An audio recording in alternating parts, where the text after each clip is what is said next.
Chào các khán giả thân yêu của Thế giới hôm nay. Có lẽ khi nhắc đến cây ăn thịt, bạn sẽ nghĩ đến những câu chuyện giả tưởng về một xứ sở khác tồn tại bên ngoài thế giới loài người. Tuy nhiên, trên thực tế, xung quanh ta vẫn tồn tại một số loài cây ăn thịt đáng sợ mà chúng ta không hề ngờ đến. Vì vậy, các bạn đừng tưởng rằng cây cối là hiền lành, vô hại nhé. Trong thế giới tự nhiên với vô vàn những điều kỳ lạ, cũng có những cái tên bạn không hề muốn động vào đâu. Các bạn nào tò mò muốn biết những loài cây ăn thịt đó trông như thế nào và đáng sợ ra sao? Trong video hôm nay, chúng ta sẽ giới thiệu đến các bạn 9 giống cây ăn thịt nguy hiểm nhất chúng ta cần tránh xa. 9. Cây bát mồi Venus. Cây ăn thịt đầu tiên trong danh sách hôm nay có tên gọi là cây bát mồi Venus. Đây là loài cây ăn thịt nổi tiếng nhất trên thế giới. Các bạn đã từng nghe nói đến chưa? Cây bát ruồi Venus có những chiếc lá kỳ lạ, giống như hai nắp chai úp vào nhau với hai hàm răng tua tủa, tựa như zombie các bạn nhỉ? Bên trong lá cây là hai sợi tóc rất nhạy cảm, chỉ cần côn trùng đậu và chạm vào hai sợi tóc này, lá cây lập tức ụp lại, khiến cho côn trùng không thể thoát ra. Nếu chẳng may con mồi rơi vào thì bạn có thể tưởng tượng kết cục của nó sẽ như thế nào rồi đấy. Bên trong lá, chất phân hủy sẽ trào ra, giết chết nạn nhân và biến chúng thành chất dinh dưỡng cho cây. Quá trình tiêu hóa này sẽ diễn ra trong vòng 10 giây. Sau đó, cái bẫy lại mở ra và tái sử dụng. Ngoài nhiệm vụ săn mồi, lá cây còn có vai trò như dạ dày ngoài khi đóng lại. Nó sẽ tiêu hóa các mô mềm của con bọ. Vài ngày sau khi lá mở ra, chỉ còn sót lại một lớp xác khô. Bởi vì vòng đời của cây bát mồi Venus khá ngắn, nên thông thường mỗi một cái bẫy hiếm khi bắt được 3 con mồi trong suốt vòng đời của mình.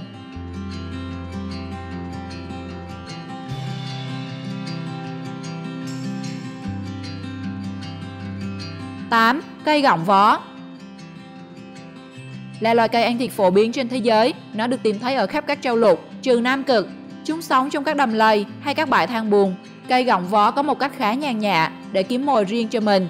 Những chiếc lá của chúng có rất nhiều lông tuyến. Ở những đầu lông tuyến này có một chất lỏng dính trông giống như một giọt nước, giúp thu hút các loài côn trùng. Và đó chính là cái bẫy chết người dành cho những con mồi. Nếu bị sa bẫy, ai cũng có thể đoán được, càng cố tình vùng vẫy thoát khỏi vòng vây, con mồi sẽ bị dính chặt hơn vào các thân dính. Vẫn chưa đủ đáng sợ ư? Những thân lông của chiếc lá còn có thể di chuyển, đặc biệt là khi côn trùng bị dính bẫy. Chúng sẽ dần dần chủ động tiến tới, bao phủ kẹp kìm con mồi lại, không cho cơ hội thoát thân. Kết quả con mồi sẽ bị ăn hoàn toàn trong vòng 1 đến 2 ngày. Sau khi nhấm nháp con mồi, những phần còn lại không được tiêu hóa sẽ bị những luồng gió thổi bay và cây tiếp tục tìm con mồi mới. Rất may là loài cây này chỉ xơi được những loài côn trùng. Nếu nó là siêu to khổng lồ thì biết đâu nó sẽ xơi cả chúng ta như các bộ phim kinh dị nhỉ.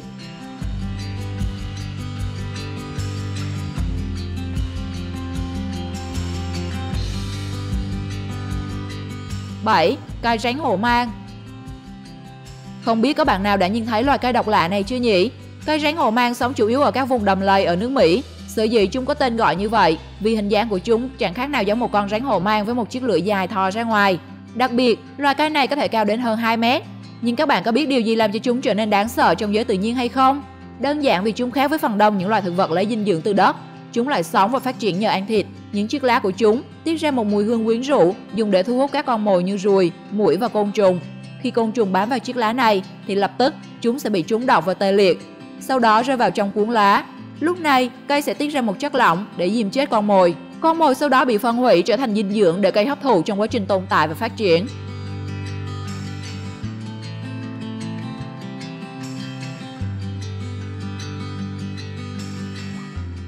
6. Cỏ trói gà.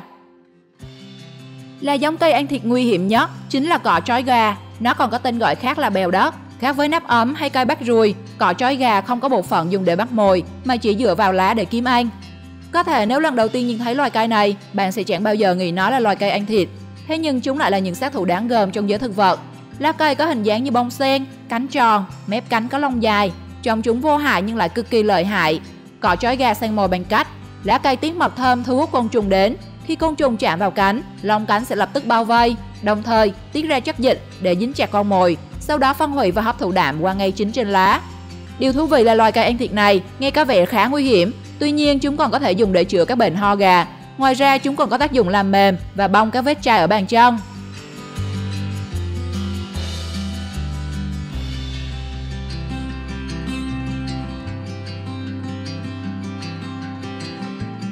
5. Cây xác thối.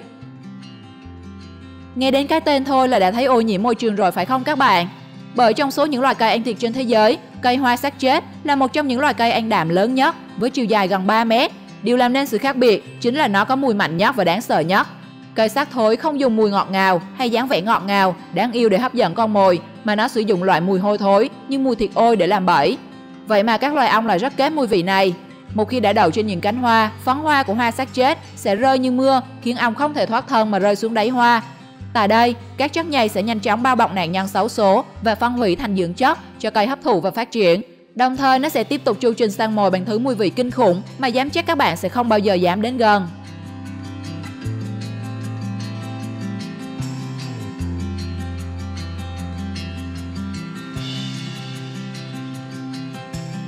Bốn, Helianthera. Vị trí thứ tư trong danh sách này là một loài cây ăn thịt nổi tiếng ở Nam Mỹ có tên Helianthera, còn có tên gọi khác là cây nắp ấm đầm lầy hay bình tử thảo. Nhìn vào hình dáng loài cây này, bạn nghĩ chúng sẽ săn mồi bằng cách nào? Không giống như cỏ trói gà hay cây rắn hổ mang có thể tiết ra mùi hương để dẫn dụ con mồi.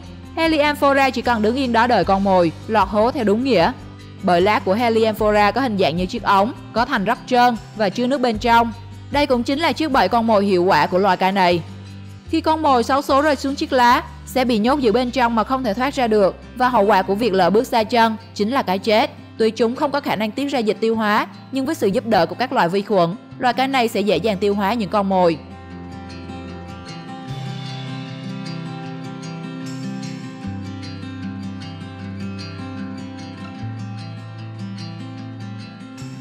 Ba, Brocchinia ridotta.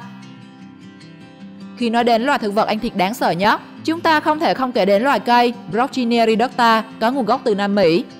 Loài cây này có thể thích ứng với bất kỳ điều kiện môi trường nào, đặc biệt hơn là phương thức săn mồi của chúng cũng hết sức độc đáo. Bởi nó không cần chất độc để giết con mồi, mà chúng dùng phương thức giêm chết những nạn nhân xấu số để làm thực phẩm cho mình. Mấy ai nghĩ rằng những chiếc lá chồng lên nhau này chính là vũ khí săn mồi hiệu quả của loài cây này. Những chiếc lá tạo thành một chiếc cốc chứa những mùi thơm ngọt ngào, thu hút những con côn trùng nhẹ dạ cả tin. Để rồi khi con mồi bay vào bên trong, thay vì có chỗ để đáp xuống, thì chúng sẽ bị hụt chân chìm trong nước và chết đuối. Để rồi sau cùng trở thành miếng mồi ngon cho loài thực vật ăn thịt đáng sợ này.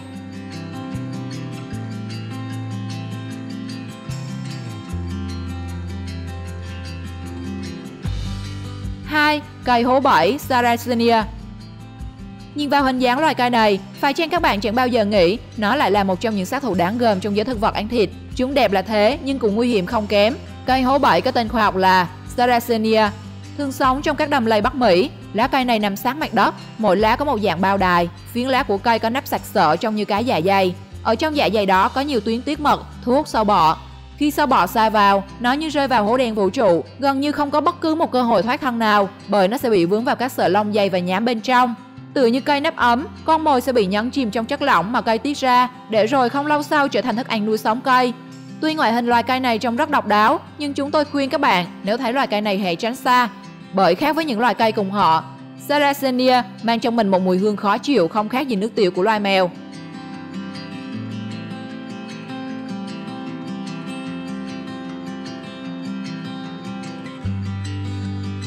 1. Bladderwort. Được xem là sát thủ có khả năng ăn thịt nhiều nhất trong hơn 600 loài cây ăn thịt. Cây rong bát mồi Bladderwort có thể kiếm ăn khoảng 1.000 con ruồi mỗi ngày. Có thể phong cho loài cây này danh hiệu dũng sĩ diệt ruồi các bạn nhỉ? Các bạn có thắc mắc loài cây này sẽ bắt mồi bằng phương thức gì mà lợi hại đến vậy? Thật ra, Bladderwort sử dụng hệ thống bẫy giống bong bóng nổi trên mặt nước. Loài cây ăn thịt sống trong môi trường nước này ngụy trang mình thành những ngôi nhà cho các loài thủy sinh trú ngụ. Khi con mồi đi ngang qua cây, mồi sẽ tạo ra một rung động nhỏ và kích thích những sợi lông siêu nhạy cảm, khiến bẫy hút nước và hút cả các con mồi. Tiếp theo, nó sẽ tiết ra các chất men tiêu hóa để hòa tan xác con mồi, và các chất dinh dưỡng từ con mồi này sẽ được tiêu thụ trong vài giờ. Sau đó, loài cây lại mở ra và cho nước vào, bơm phồng cái bẫy như lúc ban đầu.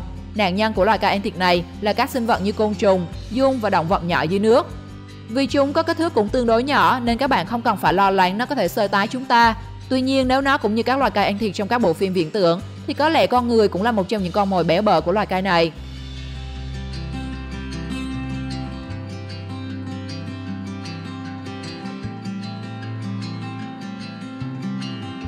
Hãy cho một chút ý kiến của các bạn về nội dung hôm nay đi nào.